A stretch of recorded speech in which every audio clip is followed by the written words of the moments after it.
Hello, good morning. Here welcome back to my another new blog. আজকে যাচ্ছি দুজনে মিলে একটু বেড়াতে। আমাদের এখানে না অনেক গরম পড়েছে, গরমে একদম কিছুই ভালো লাগছে না।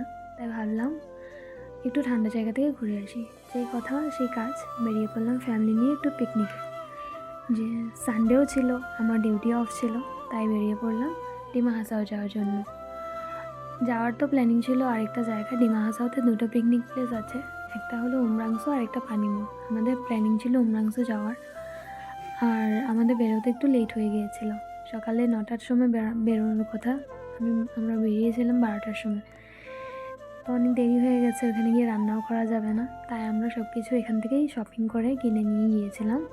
সেখানে আর রান্না করার কোনো টেনশন নেই, শুধু দিনটা স্পেন্ড করবো ভালোভাবে, পিসফুলি। যেই কথা সব কিছু নিয়ে নিলাম, নিয়ে বেরিয়ে গেলাম।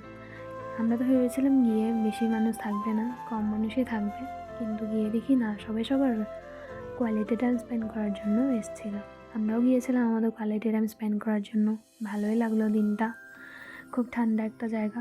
আমার আরেকটা ব্লগে আপনারা দেখতে পারবেন, আমি পিকনিক করতে আমাদের অফিসের থেকে গিয়েছিলাম। তো সেই জায়গা পানিমোর গিয়েছিলাম আমি। ওখানে না বোটিংয়েরও সুবিধা আছে, পার হেড 100 টাকা করে নেয়।